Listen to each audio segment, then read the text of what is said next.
ကြာတာပရိသတ်နဲ့ကြာတာပရိသမီးပေါင်းဖက်ထားတဲ့ဇနီးမောင်နှံတွေအတွက်စာမဏေကပြပြပေးသွားမှာဖြစ်ပါတယ်။ကြာတာပရိတွေရဲ့ပင်ကိုဇက်ရာဆိုရင်စီကံကြီးတဲ့အသေးစိတ်ဆန်နဲ့အဆဆရရကိုအသေးစိတ်သူတို့ကောင်းထဲမှာထားတတ်တဲ့ညံလဲကောင်းကြပါတယ်။ပြောရရင်ဒီအိမ်တောင်တွဲဟာပညာရှိနှစ်ဦးပေါင်းဖက်ခြင်းမျိုးဖြစ်တဲ့အိမ်တောင်ကြီးတာယာနိုင်ပါတယ်။ကြာတာပရိကျိုသည်စီးပွားဥစ္စာတိုးတက်ခြင်းကိုလည်းကိုစားပြုတာကြောင့်နှစ်ဦးစလုံးကြိုးစားပါက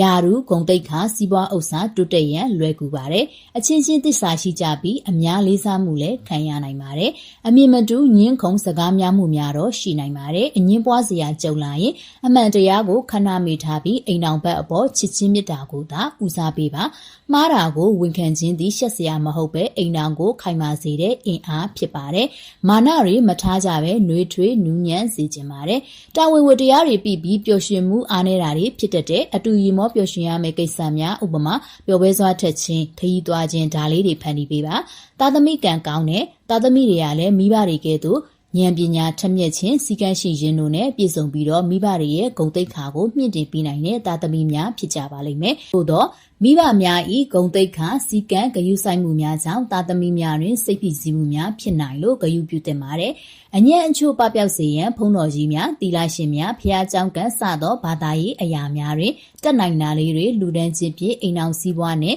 စိတ်ချမ်းသာမှုကိုတိုးတက်စေပါတယ်။ပညာဒါနစာဥစာပေလူဒန်းခြင်းစာတင်ကြောင်းများအားထောက်ပံ့ခြင်းဖြင့်ကောင်းကံများပိုမိုရရှိစေနိုင်ပါတယ်။